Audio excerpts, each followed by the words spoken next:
Welcome back, boys and girls, for another special edition of the Michael Decon program. In a moment, Crow777 is here.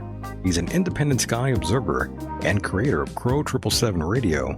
His work first entered the public conversation after the footage he recorded way back in 2012, later known as the Lunar Wave. It drew worldwide attention and opened a much larger debate about observation, interpretation, and of course, censorship. Now, without further ado, let's bring him right on in. And with me right now is Crow777. How's it going?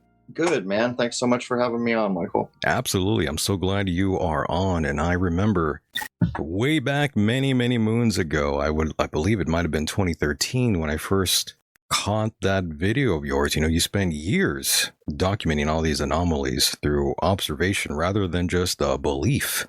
And that's true. Absolutely. And what first convinced you that careful watching could reveal more than the consensus ever could?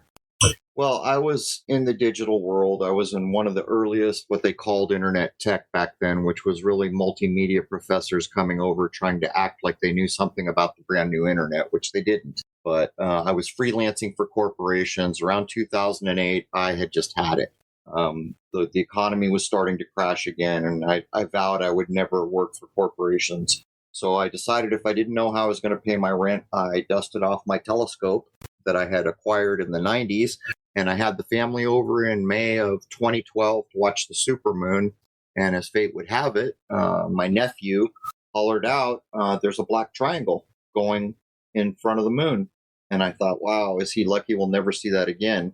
But for the next 2-3 hours, my nephew, my brother-in-law, we saw craft after craft, triangular black things remaining between the end of my scope and the moon. My brother-in-law said he saw a formation of them at one point. So the next day, I got out to get things I would need to film, and I decided that's what I was going to do. And that started a roughly just over 6-year journey where I filmed nonstop everything I could do, nighttime, daytime. And at first I thought, I'll never catch anything in a million years like we saw that night. But within just a few days, I started to catch things. And by, that was May.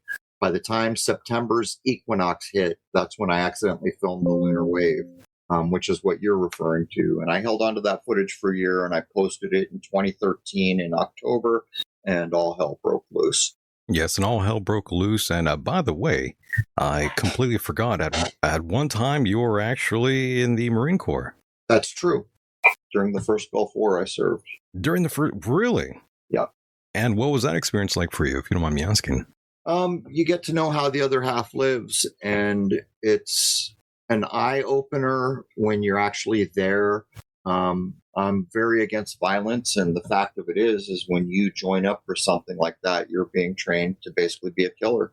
Because I was a Marine, and all Marines are riflemen, and you really see what goes on. So, in other words, would you say you regretted the decision to join? Not at all. I got to see things I never would have seen in many lifetimes. I got to see Japan, which was fantastic. But I did learn what I don't want to be.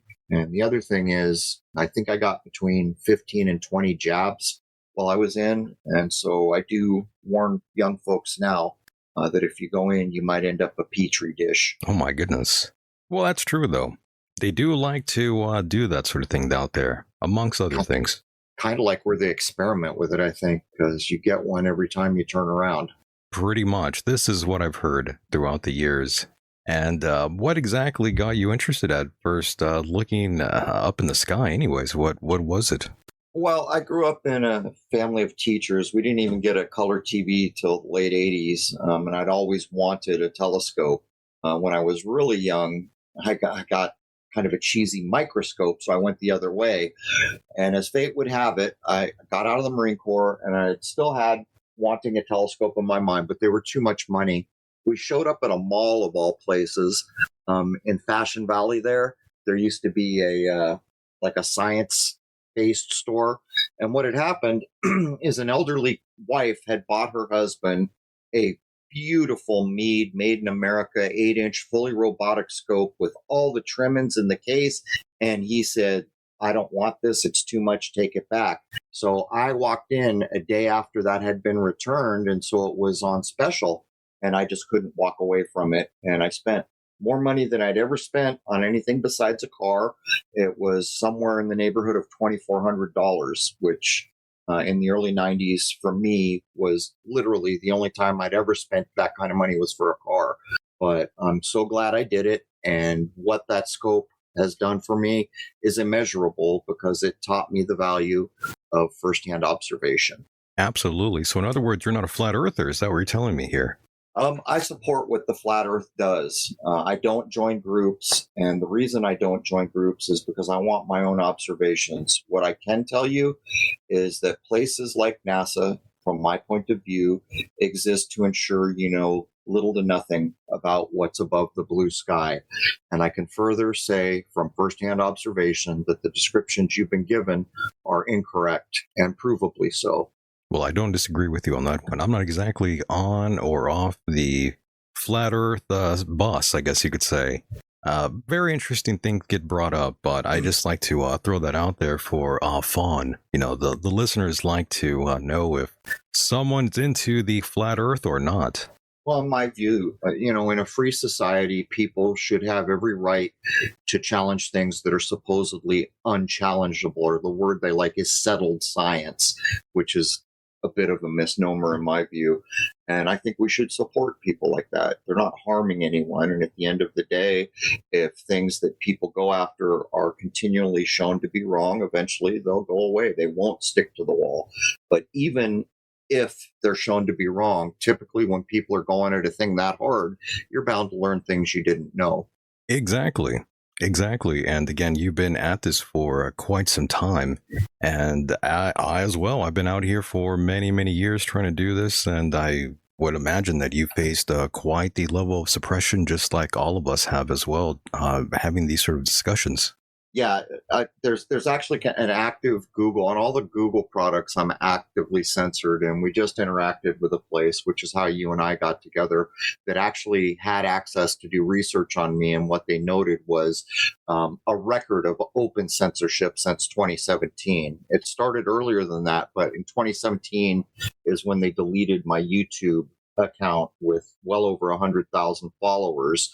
They put it back 3 weeks later with the censorship algorithm on Crow777. The way it happened, the day before that happened, if you did a search back in those days for Crow777, you got between 16 and 20 million returns because so many people had taken my videos and embedded them on their websites and other places. That's the way it worked back then. When they deleted my channel, all those links became 404 dead links and they get cleaned out. So 3 weeks later, they put the channel back. They removed 25,000 subs when they put it back. And then from that point forward, if you did a search for my name, you'd get, maybe 1,000 returns. But the thing is on the second page, there are already duplicate returns. So it literally is like night and day. Back in those Wild West days, you could really search and find things that were very interesting. We're pretty much getting curated information at this point. Pretty much, yes. It's all gone down the drain since the early days of YouTube, and I as well have had numerous channels basically deleted for various things, and well, that's just kind of the way it goes. I think my audience kind of understands that things come and go, but certain platforms will sort of play nice every now and then, but the algorithm, just, that's a whole nother ball game there. The algorithm does not like me or you, it sounds like. No, the pain of it now is it's all in real time. I'm sure you've seen people on a live stream be shut down in the middle of a live stream for something that was said. But what's worse is back in the day, I would usually get notified when Google had a problem with a YouTube video or something. Later, I noticed videos had been deleted and I was never notified. So on we go. It's interesting how we went into this and everyone kept saying we have free speech, never taking the time to think. The free speech you were taught about in school was the idea that the government couldn't infringe on your free speech. What's happened here is corporations have taken over the public square and they can censor all day long because, after all, when you go to work for a corporation, it's already been proved at the Supreme Court that you don't have free speech. Absolutely. And once corporations become bigger than government. And in all cases, they certainly have. You're pretty much screwed. Welcome to the world that we are contending with now. But, on a positive note, all created things will see their end at some point. Absolutely, absolutely. And none of it is by accident, I would say. I mean, all these sort of things that come across our algorithm, things that we see on that black box in your living room, I mean, none of this is natural, my friend. I think you would agree with me on that one, even down to things like music as well and entertainment. Jason and I have done numerous shows at Crow777 Radio where I run my podcast on a private server so that it isn't censored. And we've dialed in on the music and entertainment in general. We live in an era where entertainment, its primary function is not to entertain. I agree. It's programming you. It's doing any number of things, and entertainment is just the hook that's required so that it can exist. But, people, maybe 10 years ago, there were still a lot of people looking at so-called news. Every day that goes by, there are fewer and fewer people falling for the news construct. Absolutely. And by the way, where is the co-host now? My co-host is down in Louisiana, not far from Nolens. You know what? We should have brought him on here. Let me see if he's available. I'm talking to you, and you have a co-host. I feel like I'm being rude not having him here. Let me mute out for just a second. As we're talking about music and entertainment, I mean, music is basically a tool for another agenda, in my opinion, rather than just entertainment. Well, it's, what was done. I'm Gen X, and I am the oldest of the Gen X, or the way they divide it up. And they don't divide it quite right for Gen X. They say it's 65. It actually goes back. JFK is a better marker. Actually, 1960 or 61 would be a better marker. But in my era, rock and roll came with its programming, and it set out to destroy the family unit and normalize drug use, among other things. And it did that in 10 years or less. By the time we got into the 70s, the American family unit was destroyed. If you go back to the 50s and look at Leave It to Beaver, it's a bit sanitized, but it is a portrayal of the family unit that we once had. And they normalized drugs so well back then that the pusher's now at CVS or Walgreens. But what Jason and I did at one point is at the end of the 70s, punk rock showed up. The seminal album for punk rock was by the Sex Pistols called Nevermind the Bollocks. And I know people are going to say I didn't say that right, but I'm American. Right, exactly. They took that playbook and they put it back into force when grunge came in the 90s. The seminal album was Nirvana, and Nevermind the Bollocks just became Nevermind, and they spelled it slightly different. It's the programming being repurposed for that genre, but what had actually happened is the complexity and beauty of music had slowly been creeping out of music until we got to rap. And I'm not bagging on anyone. I know what my generation went through because of the music. But by the time we got to rap, we got a weaponized product ready to go, to the point where even the drum machines, I forget what they're called, 808 or 606 something, are tuned to the lowest chakra in your body to hold you down where you might find things like sex and violence. It was a pre-packaged audio weapon. And a whole generation was brought up on that. You can even go find the so-called gangster rap kings, the people who brought us that. They won't even let their children listen to the music that made them famous. That's rather interesting, especially when you take a deeper look at things and see how influential music and entertainment is basically used to do all these sort of things to your brain. And eventually you realize that culture itself is basically being engineered. Yeah. Everything. And by the way, Jason just pinged me back and he's on his way in here shortly. Nice. Very cool. Yeah. So it only feels appropriate to have him on as well, as we talk about your work and with him. It's only right. Well, you'll get a kick because you're both audio engineers. We all play guitar. Jason plays guitar very well, but he is also an audio engineer. So you guys have that in common. Oh, yes. I play music, played in a band for multiple years as well. And I gotta say though, I mean, I still I still like the cannabis. I still will drop acid every now and then. I Wow, won't you're lie to you. brave. I mean, I'm in Southern California. I'm in Huntington Beach. I'm near where the acid was running many moons ago. That's true. About the canyons, that's what was going on out here. Absolutely. Southern California, back in the day, the late 60s, early 70s, was where all that drug culture started. But it was a very different world back then, not what it's become. By the way, I was on acid and I was at the Sharon Tate home, by the way. Wow. There was a big party there many moons ago, and a lot of famous people were there, and I was on acid. It was insane, by the way. So they had a party just to be at that place, I'm guessing. Absolutely. How did they manage to pull that off? Did someone live there still? Because I think they tore that place down later. It was all by accident. I don't think they tore it down. Maybe I might be wrong. I'm not too sure, but I'm not sure either. It was just a big party that went on, and I randomly went one night without planning anything, and I find myself in a room with very notable figures, and it was just a weird thing. I don't even know who organized it or how it happened, but yeah, that was quite a few years ago, but quite the experience to be there. It felt wrong to be there, by the way. Well, now you're getting to the crux of the programming of the music. You're talking about the supposed Manson murders. Yeah. Sharon Tate, I can't even say, because I don't know where this is going to run, supposedly what was done to her.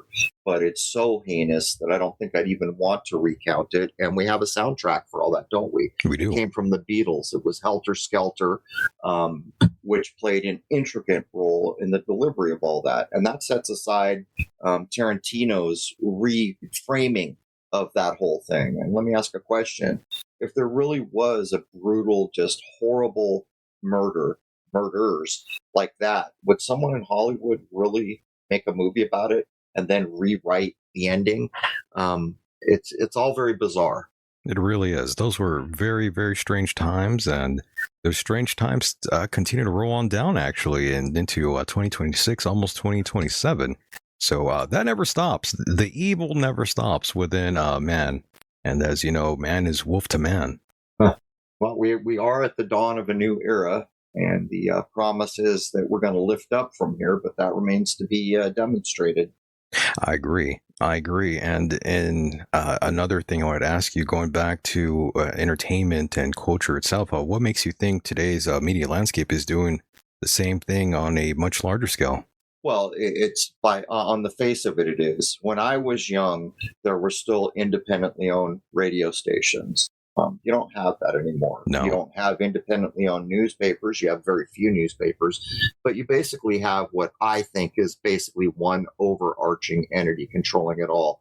Jason's of a mind that it would be 2 or 3. On paper, they're going to show you 5 or 6. But what I'm saying here is multinational, massive corporations own the entire media network, all of it. And that's a problem. And the reason I think it's one is because all the boards and officers of these things are in clubs like the Club of Rome or the TFR. They're in organizations that are above that, where probably the real decision making is done. Absolutely. And again, going back to just social engineering and this sort of thing, I mean, it sort of overlaps everywhere in all sort of avenues, especially with, again, your generation, my generation, the generations to come. We basically have been social engineered from the jump, my friend, thanks to the television, thanks to a lot of things out there.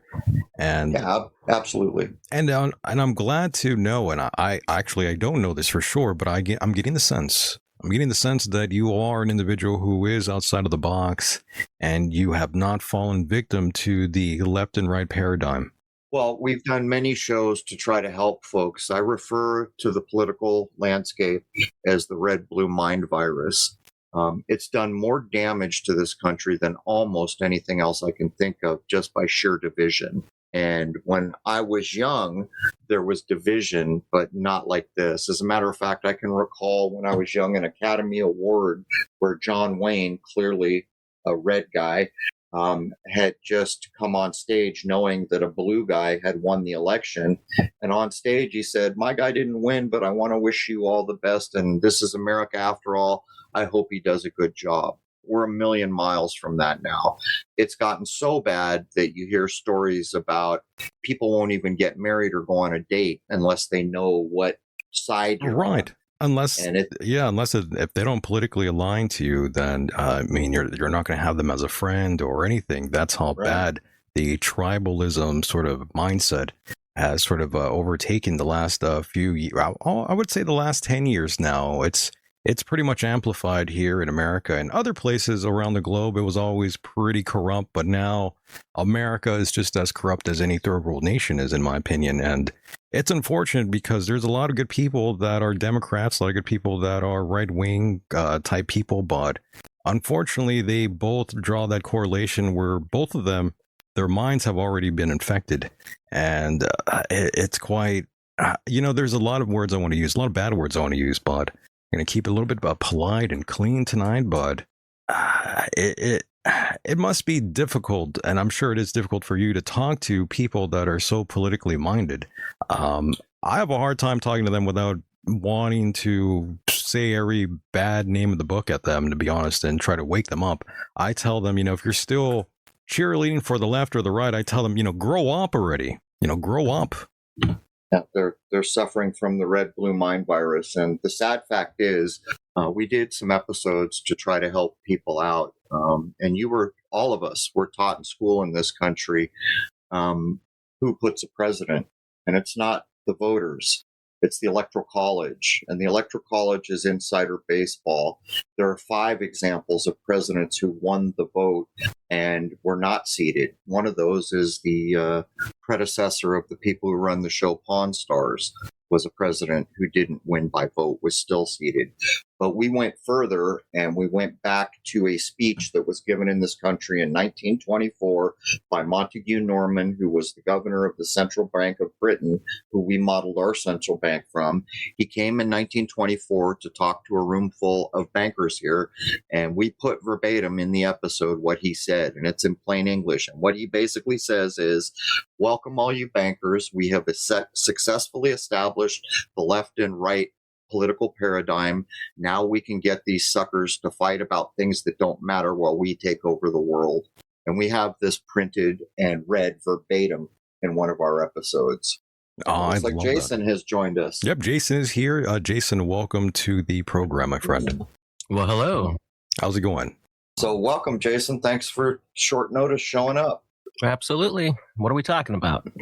Well, we're just getting going here. We were talking about the social engineering aspect of the reality that we're in, basically. And I was blaming it all on entertainment, television, and generations older, younger.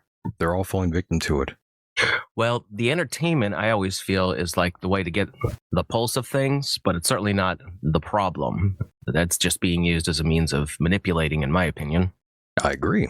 And you can tell how bad things are by the nonsense that they're pumping out. And I mean, let's just face it, nothing Hollywood's putting out, I would say 99% of it at least, is total crap these days. There is no quality at this point, and for some reason, the social engineering has trumped creativity. They're not even making, I mean, everything is a redo of something everyone's already saw, or the vast majority of it. But when you go back to look at, say, movies from the 60s where they shot on location in 70 millimeter film, there's a quality there that's a million miles away from the digital stuff they're pumping out now. And what's worse, they don't believe in storylines anymore, mostly. Yeah, it almost seems like Hollywood is extremely lazy nowadays. All the reboots, remakes. Absolutely. Maybe the programming is all that matters at this point, and the entertainment is ancillary. Absolutely. And of course, all these smart products, it doesn't do any good, though, when you start up maybe even a car or maybe even your fridge, you're going to be hit with trailers for movies. I had it at a gas pump the other day for the first time, and I'm in a small town, so... It's coming to a neighborhood near you, it seems like. And that's the problem, though. Having to deal with all these sort of companies that will sort of insert themselves where they shouldn't be. I mean, that's pretty annoying, especially if you have, let's say you own a BMW, for instance. Let's say you have like a major sort of European car, and it's a smart sort of car again. And then there you go. You're getting hit with commercials on your nice, expensive car. Well, it gets worse from there. I think we just heard about a week ago for the first time that a guy who bought I think it was a Bronco or something, a new Bronco, had missed his payment and they shut off his car. The only problem was he was in a busy intersection when they shut it off. Wow. Wow, they got to legislate something about that. That's beyond unsafe.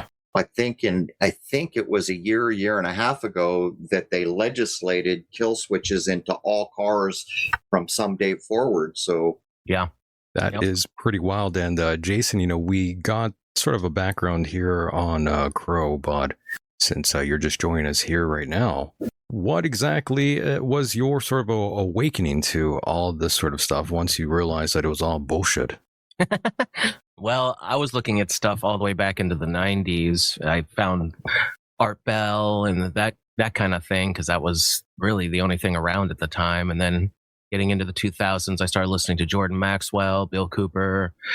And then just once YouTube came around, started finding lots of other people, because that was kind of a free platform at the time where they didn't stifle really all that much. So I've just been building and building over the years, trying to find different people who seem to not be full of prunes and learning as I go along. And then I finally decided to try it myself a little over 10 years ago. And then Crow and I met, and here we are. And here we are. Very nice. Just so people listening know, Jason is my co-host for Crow777 Radio.com, which we run on a private server to guarantee free speech. Which a lot of people don't, by the way, so that is quite admirable. It's not easy and it's not cheap, and security is always an issue in this day and age, because if some loser isn't sitting behind a keyboard trying to cause trouble, a bot will cover that spot. Right. I was going to say, you must face a lot of backlash from some folks out there, so that server might be getting attacked at all hours of the night and day. It's true. It's true. I see the log records, but to be fair, Jason and I don't single out people. We don't badmouth people. We don't even use cursing language on the podcast so that entire families can listen to what we do. So we conduct ourselves above board. And I think that contributes to a better experience when there's bad people out there doing things. I would say so. I would definitely say so. And how long have you, well, I actually kind of know, you've been doing the show since how long now? Crow? Well, the show itself, I think I had 2 websites by the time I met Jason. What was the date, Jason, of that first? I think it was episode 38 was when I joined permanently, but I had done multiple episodes in between there. And then you finally just said, hey, you want to just do this with me? Yeah, I think it was 20 something. And I might even had him on one earlier than that as just a guest. But I had been doing it for a period of time before that. But from the time I posted the Lunar Wave, people started calling me saying, hey, I want to interview. And at the time, I'm thinking, why would anyone ever want to interview me? And it was Higher Side Chats came at me like 5 times. And I was suspicious of everything back then online. Why do they want to interview me? But I finally did go on Higher Side Chats, and it was one of his most successful episodes. And at one point, I think I was his most returned guest. And it was at that point where I realized, you know what? You can have a voice and you can deliver it to a lot of people. I think I can do this. So that's maybe 2015. I started seriously trying to put it all together. Yeah, I was going to say around that time, or maybe even a little bit before, I had heard of you. Yep. I remember a long time ago. I started doing the show back in 2012, or a version of the show back in 2012 with a co-host. And that lasted a few years. And I do remember seeing the name Crow777 at one time, way, way back in the day. So yeah, we've been at it for a long time. But before they began to censor the name Crow777, that name was everywhere. There were very few people that I bumped into that hadn't heard of it. So the censorship does work. Oh, it works all right. It works all right. And when you first captured the Lunar Wave, did you immediately understand the implications, or did the significance unfold over time? It was over time, because at the time, the night that happened, I had a Canon T2i on the back of an 8-inch scope, and I was looking at a 3.5-inch LCD window. as the lunar wave started, I didn't see the first wave, and by chance, I was panning the camera up. Well, the wave caught up to the camera, and then I did see the second wave, and I did what everyone does. I immediately thought my equipment's failing. I had my finger on the delete button, and because I shot for so many hours, I would decide on the spot, am I saving this or getting rid of it because I need the space? By pure luck, I didn't push delete. So I went back for probably weeks looking at it, and finally I said, to hell with this, and I deleted it. That night I laid down and I had an epiphany. I jumped out of bed. I went and restored the file to the folder I had deleted it from, and I looked at it, and it shook me because I realized this is provably, undeniably a filmed event because of the way it happened. I panned down below the moon, the wave started. I panned up to the center of the moon, and the wave caught the camera. And as I began to realize everything, I thought, how silly of me to think that this was equipment failure, because digital equipment doesn't fail organically. There's pixels and lines and square things. So at that point, I had to get a reckoning, and I started sharing it with people I knew. I had a year over the time that I had. It was about a year of accumulated footage and the lunar wave. And they kept saying, set up YouTube. And finally in 2013, I didn't want social media. I thought I knew where it was going. I wasn't far from wrong. And I put it up. And from the moment that went up, I can't even tell you, it changed everything. I had to change everything. My phone numbers, my email addresses, it was chaos. And then exactly 30 days after I posted that clip, the Flat Earth movement exploded, and everybody, them and everyone else, was referring to the lunar wave. So that's kind of how it all went down. That is pretty wild. And you said your phone number, you had to change your number. About half the people were saying that I faked it, and the other half were very interested. But there was this sprinkling of people in between where my phone would ring and someone on the other end would say, I'm an ex-NASA employee and you filmed the most amazing thing ever and we got to meet. And there were other people online saying, I know you're in San Diego and we're going to find where you live and dox you and make you famous. And at that point, my wife was saying, hey man, this isn't funny anymore. And we had nephews around. And so I changed everything. And it was a different world back then. Celebrity is a weird thing, isn't it? What made it worse was a year and a half later, I filmed the second known lunar wave. Then it's for sure I faked it. A lot of people. But over time, last time I had counted, there were probably more than 40 that had counted or had filmed lunar waves. But now it's been filmed in front of Jupiter. It's been filmed in front of Saturn. And last fall, the beginning of last fall, I filmed it in front of the sun. Right, and your solar telescope work shows the sun in a way that most people never experience. What do you think the average person is basically missing by only seeing the familiar version of it? Well, the problem we have with things like the sun is it is the hardest thing I've ever filmed, and it requires the most specialized equipment. Not only is it complex and specialized equipment, just to shoot something that bright in the heat of the day is sometimes a Herculean task to get quality film. But what I can do, back in 2014 or 15, with a $3,000 solar scope, which you can see the footage, it's not even in the same ballpark what I could do with that scope. I filmed the so-called second sun, and I know you're going to ask me about that, but I'll keep going. So later, I save up for 10 years to get this scope. And when I bought it, the guy at lunch said only 3 of that size had been sold in North America. But here's the point. 10 or 15 years ago, an amateur couldn't hope to deliver the imagery that I can deliver with this. It's shot in the hydrogen alpha wavelength, and the detail is astonishing. So much so that a lot of people see their knee-jerk reaction is, oh, that's just more fake NASA stuff. I was going to say, yeah, that's basically what people would be saying. Yeah, that's more fakery. It's not real. It's not true. And I've heard a lot of arguments about the footage that you videoed yourself. There's all kinds of different places. Even to this day, people are still arguing about the lunar wave.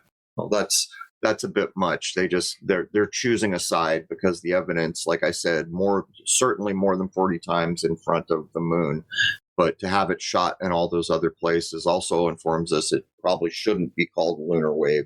But the solar footage, if people go to a website like AstroBin, where all the amateurs post all their stuff, they can see 1,000 other amateurs shooting in hydrogen alpha.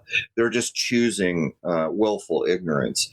But to get back to the point I mentioned with my older scope, I had shot the so-called second sun. And what had happened was when I was shooting at night with my nighttime rig, the 8-inch telescope, later an 11-inch telescope, I kept finding this bright spot when I got bored shooting the moon about a third of the sky away from the moon. And I kept thinking, what is that? Is that a reflection on the firmament? What is it? I didn't know. Well, one day I was bored with the sun and I started to look around. Lo and behold, I find a duplicate, slightly out of focus sun. The problem for me then was I only had a couple hundred hours of solar experience and thousands of hours of lunar experience. So I did release it. I said very little. As fate would have it, a couple years later, 2016, another guy replicates what I've done, but the object is in a different position. I filmed it about 2 sun widths to the left and up a sun width or 2. He filmed it a couple to the right and down 2 or 3. But here's the kicker. In 2016, the SLU Observatory is shooting in hydrogen alpha the sun, and they're live streaming for children to show them the planet Mercury transiting the sun. And the other object is almost kissing the sun in that footage. Halfway through, the guy literally says, and you can go look this up, it's still on YouTube. He literally says, I bet you're all wondering what that other object is. That's the second sun. NASA knows all about it, and they don't want you to know about it. Now, I made a big deal out of what he said, and these other comments started coming out that he was kidding. But I will ask again, in what world does an observatory have an astronomer tell children a joke like that? And that's where I'm at. And to address the other thing about fake footage, I vow, as a matter of fact, on my YouTube channel, that little channel clip they attached to it, I vow I will never fake footage, and I won't. And when you ever see my footage, when I change it, I put in screen whether I've sped it up or what I've done. And for the solar imagery, everything you see is verbatim the way the creator made it, except for one thing. The one thing that I add is color. The reason I add color is because I film in black and white to obtain max detail. So I choose a color that I think the human eye expects. It's typically a yellowy orange or something like that. That is the only product that is not authentically made by the creator in my footage. Right. There's a big problem with people who just scream fake, fake, fake everything. It's that they don't understand that there's more than one type of telescope and different ways of using things. And they're absolutists. They're just like, oh, if it's put out and I don't understand it, it must be fake. And that's become a real problem for years now, really. And you're right about that, Jason. Absolutely. And, so many things have... you brought up so many different things I wanted to ask you. And I think first and foremost, I just want to go back to the 1990s really quickly once you mentioned the sun, because that reminds me, I was going through old photographs of myself and my family back starting in the early 90s. And there's a lot of photographs that depict the sun in these pictures I have, and even on video. And what I observed from these photographs, looking at them just recently, the sun looked more yellow, much more yellow than it does today currently. And I was going to ask you, Crow, and you too, Jason. It seems like you were old enough, or you're probably old enough to remember those days. But am I going crazy? Am I losing my mind? Wasn't the sun like yellow at one time back in the day? Well, there were certainly a lot less barium aluminum particles in the atmosphere back in the 90s, because that's when it really first started getting noticed. Because I used to listen to the old Art Bell show and then later with George Norrie, that's when people were starting to call in and talk about these quote unquote chemtrails. And it was just a great big conspiracy theory being laughed at on the Art Bell show, except that it wasn't. Absolutely. Well, I think what you've mentioned, Michael, is universal. I hear it nonstop. Isn't the sun more pale now? And I remember it the same way, as more towards the yellow. But in my view, we're in an era shift. the sun is the main arbiter in all this. What happens, there's a thing called precession, where over about 72 years, the sun precesses 1 degree backwards through the zodiac. And that's how we get the idea of the age of Pisces or Aquarius or any other age. So that's going on. The sun, as the arbiter of time, eras, ages, and years, which is what the sun provides for us, and days, by the way, because of night and day. It is my sense that the sun has physically changed. What I remember about the sun, and I spent most of my life as an outdoor person, is recently when I go outside and the sun hits my skin, it feels more direct, but it doesn't burn me as quickly as it used to. And I am surmising that the sun has in fact changed. And I think the only way I know how to describe what I think is going on is that the literal resonance is rising. Yes, that is alarming, to say the very least. Yes, I agree with you, Jason and Crow, and especially with the chemtrails and all these sort of things that add to the what we have today as the modern sun. And they haven't stopped spraying the skies, that's for sure. And another thing that comes to mind when you mention the sun and second sun, there's another gentleman that I talked to, another observer type, I should say, by the name of Marshall Masters. And we've been doing shows for many, many years as well, when he talks about Planet X a lot. And I'm curious your thoughts and your thoughts too, Jason, on just Planet X. Go ahead, Jason. I never really bought into that. There was so much stuff, again, listening to the old shows back in the day, people were on and on about it, and nothing that they ever claimed or that they were predicting ever came true with it. So I don't put any stock into it. Now, that's not to say that there can't be another body out there. There probably is, in fact. I mean, they can't really see much clearly with the telescopes from that distance, but as far as a massive body, I think that they've got their computer stuff good enough these days that if something out there was affecting the gravitational, the orbits and everything, that they'd probably have figured it out by now. I didn't know you worked for NASA, Jason. Joking, of course. From my point of view, I put a lot of value in the older texts that are before what I call the modern edit. And I draw that line in the early 1900s when what people call the Rockefellerization of our country happened across medicine, school, and information in general. But in those older cultures, they were much more adept and frequently tied to nature. And they understood it better than we do in our time. We're very detached from nature. But places like India have some of the oldest records with the Yuga cycles, as an example, the oldest records. And as a matter of fact, in some of the Yuga accounts, they claim there is a binary to our star. They further claim that when that binary comes closer, our consciousness and spirituality skyrockets. And this is the idea of golden ages and dark ages. The idea attached to that currently is that we've just come from the Kali Yuga or Dark Age or Iron Age from our point of view in this part of the world, and that we're now ascending once again. But to get to the point, what they wrote down, I think, has real merit. And so what was the initial question you just asked, Jason? Well, it was about the whole Planet X. Yeah. So the thing about that is I totally agree with Jason. There's going to be other bodies out there, but these ancient accounts, they knew so much and they were so good at it that I don't really accept the idea of, the whole Anunnaki thing where there's a gigantor that's going to come in and wipe us out. Although, I have recently been reading the Colburn Bible again, and you'll find those accounts there, the destroyer, I think they call it. Yes. I don't shut the door on it, but I'm not prepared to jump on a bandwagon because they've got a name for it. Because that's basically what Planet X is, for the most part. Now, when you start to find things in the Colburn Bible and you can associate it with other older accounts, then I start to take a keener interest. So, you know me, I'm a first-hand observation guy. I need more than a legend. I the modern Planet X stuff, that's all coming, or most of it anyways, coming from the work of Zecharia Sitchin. And he sold a lot of books in his day. Oh, yeah. And too many people have said, hey, Sitchin was wrong. He mistranslated this, and this. So, I mean, take it what you will. Obviously, be open-minded about everything. But like I said, if there was anything that devastating, you would think that there'd be something that would show up by now. But hey, it's good to stay open-minded and objective. I agree with you, Jason, wholeheartedly. during the early 2000s, I had heard about the Mayan prediction, the prophecies leading up to 2012.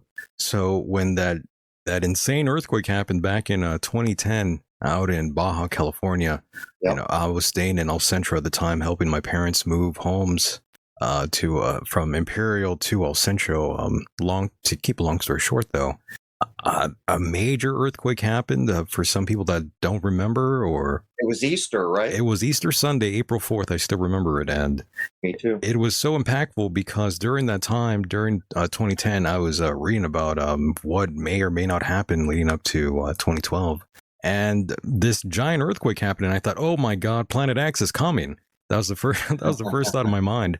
And what's crazy though is Jason and Crow. So I'm outside and I'm loading up this truck, and it's just me and my uncle, and we're outside, and all of a sudden this crazy earthquake just goes down, and everything starts shaking. I'm in the middle of the lawn there, and this I'm hanging on, and I'm seeing my neighbors run out of their 2-story homes, and they're running and they're falling over each other. It was like a scene out of a horror movie, I'm telling you. And also the thing that really sticks out to me the most, though, is seeing the waves of the sidewalk going up and down, and seeing the cars going up and down. That was next level nuts, Jason and Crow. So I remember it. I was there in San Diego when it happened. Just for the record, I accept that 2012 was astronomically an important year. But to get back to 2010, where you are, it's Easter. We're over at my in-laws' house, and it starts. And I've lived in San Diego my whole. I don't know how many earthquakes I've been through. There are 2 that I remember for the reasons you stated. This one was the longest dang earthquake by far. It was like 2 or 2.5 minutes. Yeah. And even after you couldn't hear it and like the rumbling shaking had stopped, the windows kept going for like a minute or 2 more, and the pools were sloshing, and it was quite something to behold. There's only one other earthquake, which would have been in the mid 80s, where I was up on a hill looking over streets and concrete, and we heard it coming, and then we looked, and we could literally see, and I'm not even kidding here, the S wave you described, where you could see the concrete, the blacktop, and houses rolling over waves, and you're trying to get straight in your head. Why isn't everything cracking and breaking? Yes, exactly. And it doesn't. And it came up the hill. I was leaning against a car with a girl. We went about 1.5 feet in the air, and it went down, and we both fell, and we turned around and watched it roll over Mount Helix. My goodness. But the one you're referring to was like hands down the longest by multiples of any earthquake I'd experienced. Usually an earthquake lasts way less than 15, 20 seconds tops. Yeah, this one lasted quite some time. And by the way, I just looked up right now, and it said it was a 7.2, but I got on the computer, and at the time I had it reading at a 7.4. So weren't you at the epicenter? Wasn't the epicenter near where you were? Pretty much, yes. Yeah. Pretty much. And Jason, do you remember that? Were you around, by the way? Did you read about that? I certainly remember it. I lived in Pennsylvania at the time, so I've never experienced the only time I ever experienced any kind of earthquake was a very minor tremor in the 80s when I was a kid in bed early in the morning one time. So I've never gone through all that. But you're talking about the whole 2012 thing. Mm-hmm. But to get into the social engineering aspect of the stuff, that, in my opinion, was a lot of people. Not that there wasn't some kind of Mayan thing, but just people wanting to sell books and just talking about this on radio shows. Right. But before we even get to that, there was the Y2K thing, and they did the same thing. Same thing. Just like all these great big scare tactics, and it was a big nothing burger. Just like 2012, I'm assuming we're still here. Doesn't seem like anything happened, did it? No, not exactly. But yeah, there's been a lot of people that made a lot of money leading up to these dates. A lot of books sold on Coast to Coast AM. Oh, yes. The world was going to end because there was no more calendar, as if anyone understands that complex calendar in the first place. That's the other thing. Yeah, it was just insane during that stretch of time, and yeah, leading up to the year 2000 as well with the Y2K thing. Yeah, a lot of people thought a lot of things. I mean, the same with COVID, for instance. A lot of people assumed all sorts of wild things, man. These were fun times, though, in my opinion. These sort of I enjoyed them, unfortunately. Y2K was almost like the prep shot for 9/11 because the words Y2K literally encode 9/11. Y is 7, plus 2 is 9, K is 11. And it happened right before that. Unfortunately, we all celebrated the new millennium in 2000, even though Seinfeld took time to point out that it's actually 2001. But we were on the doorstep of a new world. We just didn't realize it as 9. Yeah, right. What was Y2K? But right before that was what was it? Ricin? What was the powder in the mail scare? Oh, that was with the anthrax. That was a couple weeks after 9/11 happened. Right. Yeah, so that whole I had misremembered it. I thought it was previous. No, it was a little bit after. No, it was right afterwards. Yeah. I still have a great memory of that. That's when everything really started to shift, in my opinion, after 9/11. Really insane times. I'm sure many of you remember that time indeed. It was a rather interesting time, especially for people that were independent thinkers. You were basically chastised, villainized if you went against the official narrative during that time. You were looked at almost like if you were a traitor to your own country for questioning the narrative. Well, that, in my opinion, is what really set off the truth movement as to what it became. There were people like Bill Cooper and Alex Jones, even back then when he was a lot younger, really pushing to get people to look into these things. And of course, they murdered Bill on November 5th of 2001. So he didn't really get to see what all that became. But the truth movement blew up after that. It certainly did. It certainly did. And by the way, someone mentioned Jordan Maxwell earlier here. Was it you, Crow, or that was me? That was you, Jason. Actually, had lunch with Jordan Maxwell and his agent back in 2016. By the way, I bought them lunch after a conference, and by the way, his manager at the time didn't even say thank you to me after that. He was a brilliant man. Hey, I footed the bill. They should have said thank you, Michael. How dare they? Interesting. I haven't let it go. I'm sorry. His agent was just like rude from front to back. 100%. He was a dude from Vegas. His name was like Jason Black. I mean, I like naming names here. By the way, I'm not a phony, So I love naming names. So yes, Jason Black, wherever you are, you owe me a thank you. Well, I'm guessing if you're an agent for a guy like that, you probably get a lot of flack from a lot of people, but that doesn't really excuse rudeness, does it? No, it doesn't. And by the way, on the topic of Jordan Maxwell, he was a very interesting guy, by the way, but I heard there were some nefarious things that he was involved with. Really? With boys, but that's a whole nother story. That one I've never heard. The only thing about him I ever heard about was how that family pretty much robbed him blind of all of his old material and locked him out legally of everything, and he had to start scratch, really. He said that to me as well about people stealing his material, as well as David Icke also stealing a lot of his intellectual property and passing it up as his own. He told me he was talking about David Icke for about an hour to me. Well, they know each other. And Jordan, back in the day, if I'm remembering correctly, helped break David in the United States, like way back when. I don't remember if it was late 90s, early 2000s. But yeah, Jordan had a lot more influence earlier on than he did later on when the whole truth movement blew up and a lot of people got involved.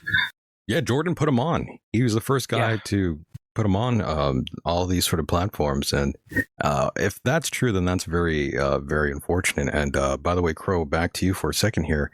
After looking at some of the artwork that I've seen come from you, it seems like you were also familiar with David Dees. No, it doesn't really ring a bell. That art style, there was another sort of truther guy by the name of David Dees. His artwork is pretty infamous, I would say.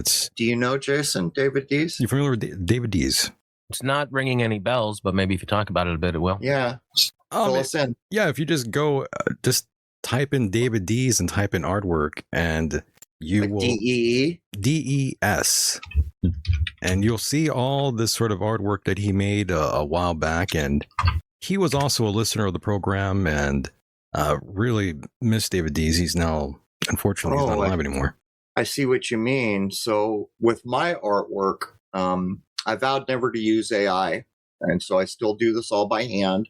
Takes me, 4 hours-ish to make an episode image, but I almost always try to put a puzzle or a message that AI can't figure out that a human being who's dedicated to it can. And I'm wondering, is this just symbolic, or is it a similar thing that I'm doing here? Do you know?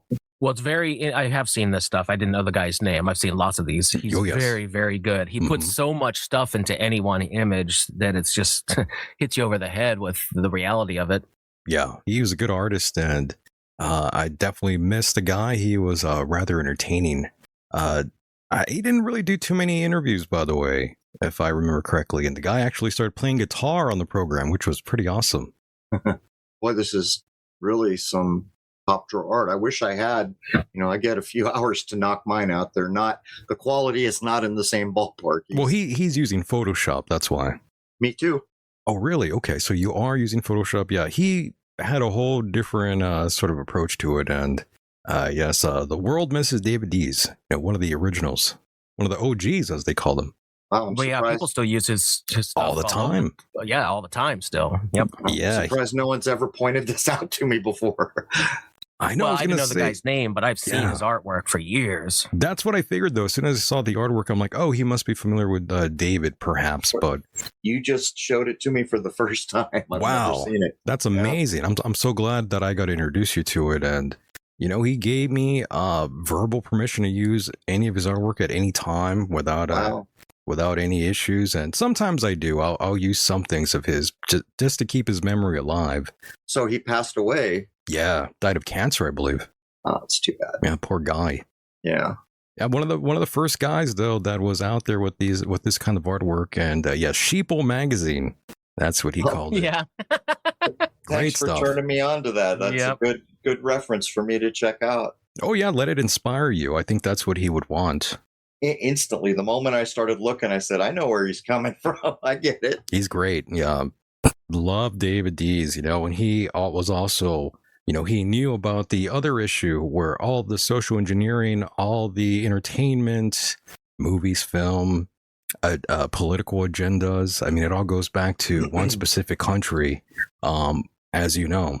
I wish the quality of my work was at that level. It's pretty impressive. Yep, it's solid. What's cool about it is it's like an old Iron Maiden album cover. You got to keep looking and you'll find more and more stuff. Oh, and it keeps going too, by the way. And he also put out a book of his artwork, by the way. It's a very nice coffee sort of a table thing, I like books like that. Rose wants me to do it with the artwork that I do. You should, 100%. That's a great idea. I think you 100% should. People would love that, by the way. It's a great idea from Rose. Maybe someday. I think that should be one of the projects that you should focus on, by the way. Not to tell you what to do, but I think it would be something that your audience would surely love, and they would like to have that on the coffee table there. I'm not against the idea. As a matter of fact, I kind of like the idea, but there are 3 of us that hold down Crow777 Radio. We produce an episode a week and all the other things that go with it, plus my telescope work, plus all the imagery and blogs and everything else we do.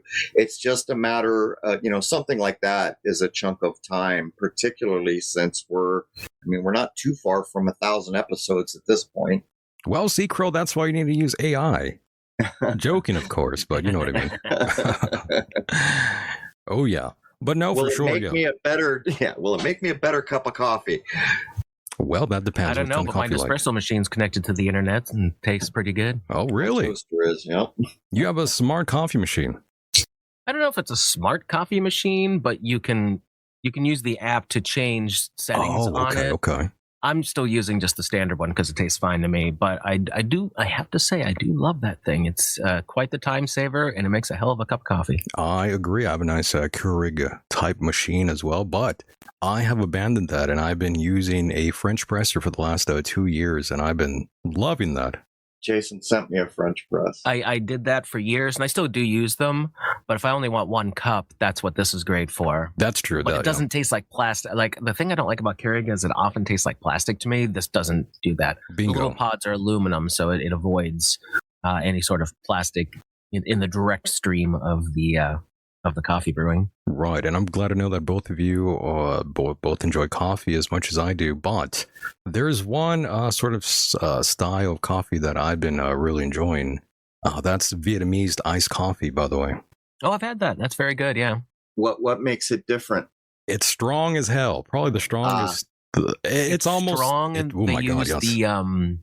the evaporated milk, or Condensed whatever it's milk, called. yeah. The condensed milk, yeah. And so it's got a sweetness to it. It's really good, but it's just kind of its own thing too. It is extremely strong, by the way. Like by a cup or a shot? Is it like an espresso shot, or is it like a cup? It's a big thing. It's a big ass They thing. usually serve it in a glass with ice. Yeah, it's good though, my friend. If you have like a lot of things you need to get done, this stuff will get you wired like a German soldier. Well, you've introduced me to two things in this episode so far. Oh, perfect. Yeah, there's a lot of living in a coastal city that I do here in Huntington Beach. You have a lot of Vietnamese people. You have a lot of things out there, and the Vietnamese coffee though is one of my newest discoveries and my newest addiction, I got to say. Have you been out to Catalina there off your coast? You know what? I haven't gone to Catalina yet, but that's in the not so distant future plans. You got to do it. I want to go there so bad. So check it out. I used to be big into bamboo at one point. The problem in Southern California is water's a problem and bamboo needs it. So I kind of drifted away. But one of the guys who was big into bamboo ran all the botanical stuff. The botanical stuff out there is a big deal. He took bamboo and planted it all around his house, even running bamboos. And it was years ago, must have been the very early 2000s that I went out and saw this. I'm just wondering what a bamboo jungle that must be by now. It must be insane. And in my backyard, I have a few bamboo trees growing, and those things are a son of a, you know what, to get rid of. They don't die. You literally have to boil water and throw that into the roots to kill that bastard. So what you want to do is, I'm assuming you have a running bamboo, which should never be planted uncontained. What you do is you cut down all the canes, and you can look up online. There's a shooting cycle when the new shoots come. So keep it cut down, and all the new shoots, knock them off. It'll eventually starve to death, but you've got to get them all. Absolutely. And you know what, changing directions of this conversation, I'm just curious, by the way, where you stand politically, both of you. Are we Team Trump, or are we off of that, by the way? I don't do politics at all. You know, politics are interesting. Years ago, when I was a kid, like 80s, 90s, there really wasn't a heck of a lot of difference between the parties. Maybe some small things, but for the most part, I don't think it really mattered much. But not so much the literal politics, but whatever has been going on to manipulate and try and take down this country, it seems very much, and we've done shows on this and really looked into it a lot, that the powers that be are trying to infiltrate the left side of politics for very obvious reasons. The right is conservative, so they want to keep things as it always had been. And they're to the point now where we're seeing this socialism and even communism ideas being pushed really, really hard. And it's obvious that they're coming out of the closet with this stuff, that they really do want to try and take us down. And that's what politics is for, in my opinion. My problem is that I think we can demonstrate both sides are actually working in the same direction while they appear to be enemies. Well, a lot of people are bought and paid for, probably the bulk of them, safe to say. All I know is I can't look back through my lifetime and pinpoint that one administration that did so many wonderful things that I owe them thanks. And I'm on the same page, by the way. Well, it seems like the last real president we may have had was going all the way back to JFK, who actually tried to do some things. And, well, we see what happened to him once he printed money that didn't go through a central bank. But then again, once you read James Shelby Downard, you're faced with that whole line of thinking. I agree. Yeah, politics is a very strange thing, especially in this country, by the way. You know, it's so divisive is the real problem. It keeps us all separate, and we really need to come together, and we really need to respect each other. What I miss more than anything about my early life in America was the decorum and the social respect level that was then, because it's completely gone now. People don't treat each other well. There is this internet-driven sense of entitlement that makes it so much worse. Truly, the one thing I miss is the level, how we used to treat each other back then was much better. No, I agree. It wasn't exactly the start of every conversation you have today. You definitely weren't judged upon your political philosophies as much as you are today.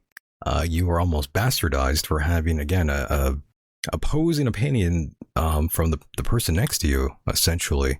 And people are more combative than ever. There was this ridiculous saying that always got battered around when I was young, where, you just don't talk politics at the table because we want to have a nice time. Or religion.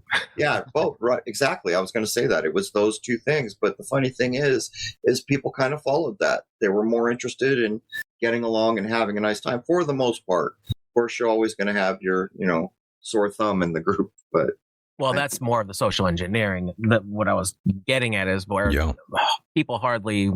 It just didn't matter that much years ago. Yes, there were differences, but not that big of a deal. Now they've got these boxes that people are willingly putting themselves in, and the differences between the left and the right are very stark, to the point that you could literally see somebody with a nose ring and blue hair, and it's like, well, they clearly don't support Donald Trump. Yeah, isn't that weird, by the way, that the social engineering has affected everyone's life as much as they have? I mean, you have family members not talking to each other because someone's a Democrat or someone's a Republican, so automatically they are a POS. That's terrible. Yep. Yeah, that is terrible. That's not good. And we've fallen so far from the core message of what America truly is and what it stands for. And sometimes I forget what America even stands for these days. There's a lot of people out there, by the way, that were once very counterculture orientated, people that I even grew up with that were very punk rock. And nowadays they love the government now. And I thought, what happened to you? The script was flipped. Yeah, I'm like, what happened? Was absolutely flipped. That was one of the biggest social engineering manipulations. I cannot believe how many people who are quote unquote punk or counterculture. No, you obey. You trust the science. You take the shots. Oh my God, like this was unheard of. Like what was a quote unquote liberal in the 60s or even the 70s fighting against the Vietnam War, saying it was wrong? It's the other way around now. Oh, yeah. I think the hippies kind of started that move. All those people that were hippies ended up being political. Maybe we're at the time now where blood is thicker than water, but it's not thicker than politics, apparently.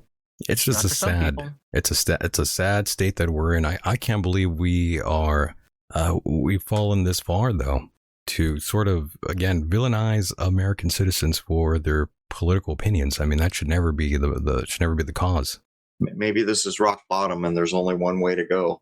Well, the thing that blows my mind is that so many people, after decades and decades and literally tens of millions of deaths and just horrors being inflicted upon countries, that people are still thinking maybe socialism and communism is a good idea, we should try. It has never worked. We just did a show on this. When we released that, was that last week or 2 weeks ago? A week ago, yeah. And the amount of suffering that these sort of things caused is unbelievable, and yet you still have a bunch of numpties going like, well, we should be doing this. It's like, no, we absolutely should not be doing this. There are no examples. No, it's all about control, and it's all about that social engineering. And even people that have been sucked into it. I mean, my family been sucked into it. My dad, he's a hardcore right wing kind of guy, and we've always been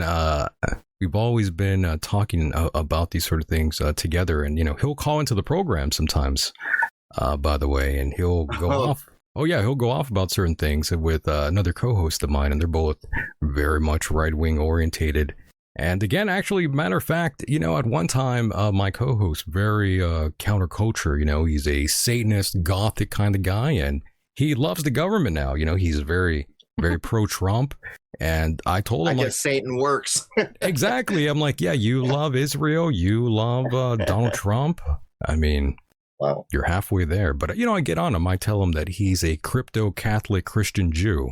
And he loses his mind. He never wants to say anything bad about Israel, never wants to criticize the president.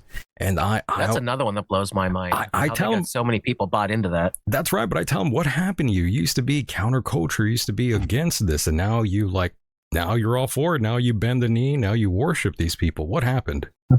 Check for a USB plug at the base of the back of his neck. It's crazy, man. I just don't understand why anybody would want these people to control you at all? Why even vote for these people that don't have the best interest in you? They want to see your demise. They have nothing in common with you at all. In a lot of ways, I think we're witnessing survival of the fittest. When you think about what happened in 2020, I think there are a growing number of people living in absolute regret from decisions that were made. But the point I would make is there's also a sizable number of us who didn't go with the program, who didn't muzzle our faces, who got kicked out of everywhere. And in my view, those are the fittest, and they will be better situated and better armed mentally to deal with going into the new era, because I know a lot of old people around here, and I see a lot of regret from decisions that were made. And some of them didn't have any regret till they started losing people around them, if you know what I'm saying. Well, when those kind of people start getting uppity, it's usually the notion of calm down, booster shot, before you throw a clot. That's pretty funny. Oh, yeah, a lot of people lost their lives, though, during that time. A lot of people that were already sick, unfortunately. And that's the other thing I don't get. We just went through a massive sort of a mind control scenario with the government telling us what to do and how the people quickly acquiesced and bowed to the government and did what they said, and we all stayed sequestered, and no one's even talking about that these days. We all sort of collectively moved along, and I'm still on that tip, by the way. I'm still thinking, look at all of you out there who bowed down to the government and did exactly what they wanted. The damage is done, though. How many of them let needles get put in their arms? Too many. I'm a proud pureblood.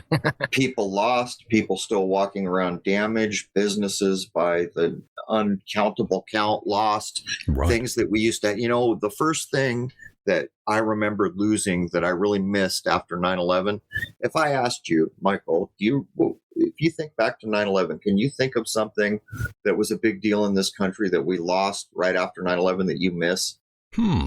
I'll start the conversation while you're thinking. For me, it was travel agents. Travel agents were so great. You don't get to go on many vacations. You might have one that you've worked with over years and you knew them. You'd call them up and, it was like one-to-one, get you what you need, design everything so you could get the best little vacation you could out of the deal. But that was one of the first normal American things that just went away right after 9/11. Yeah, that's like one of them. In the Truman Show, they make fun of it, right? He goes in where all the posters all are showing a plane getting hit by lightning. It could be you. And, she clicks the keyboard and says, I'm sorry, there are no flights. But they're making fun of that. Right. And that's actually one thing that did pretty much slow down was just flights in general. I mean, you couldn't fly out for a while there.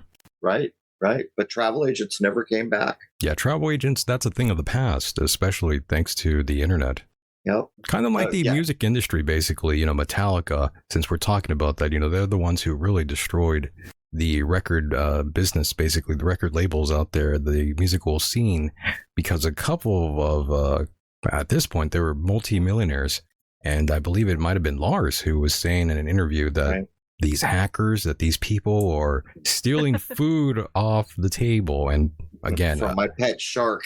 That's crazy. So sad you can't have your 7th dolphin skin covered bar installed at your 9th mansion. Boo hoo. He just wouldn't listen. I was just loaning it to a friend, I kept telling him.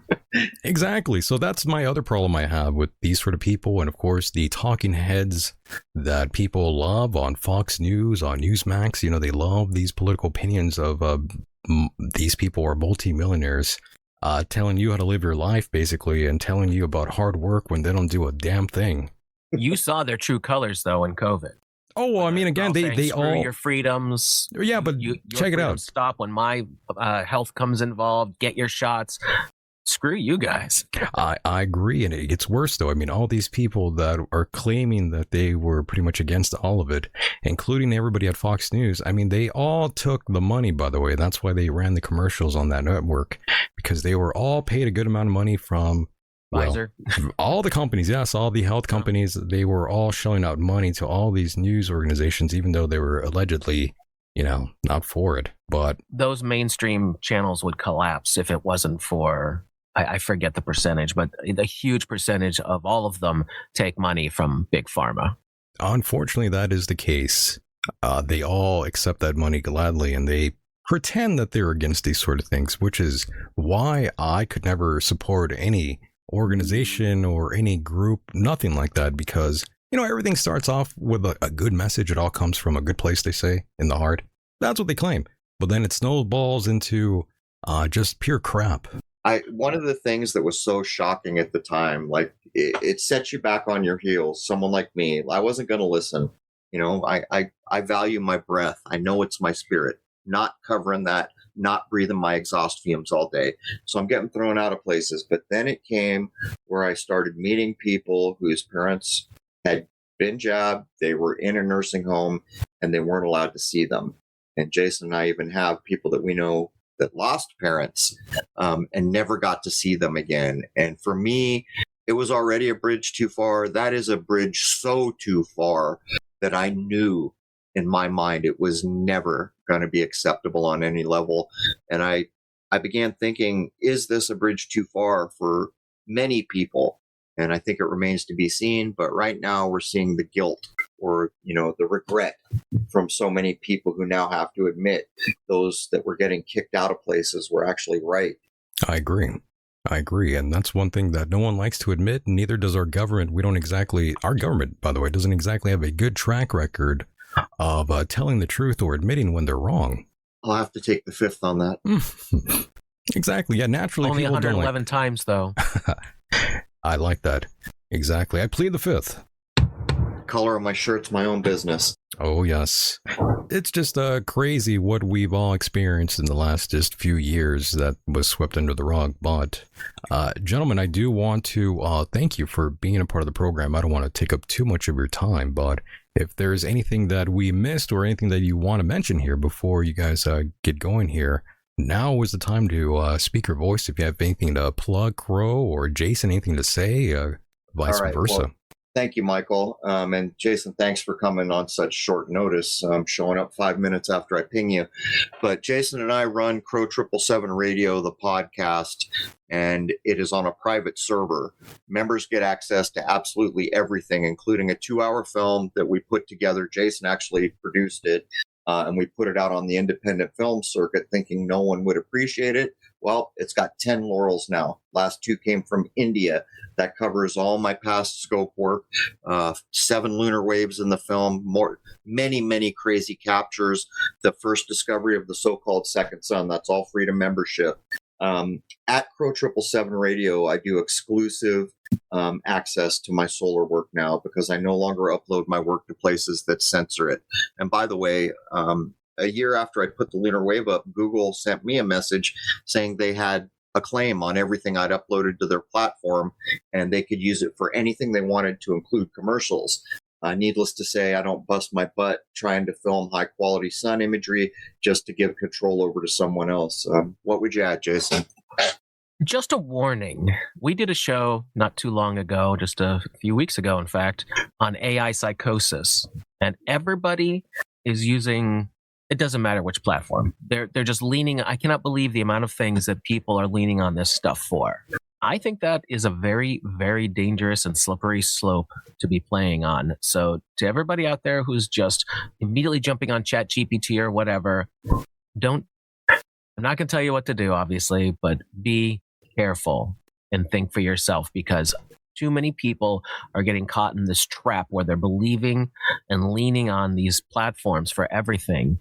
And they are not the be-all, end-all that a lot of folks think they are. And a lot of people have unfortunately had extremely negative consequences. And it's only going to get more and more integrated in our lives.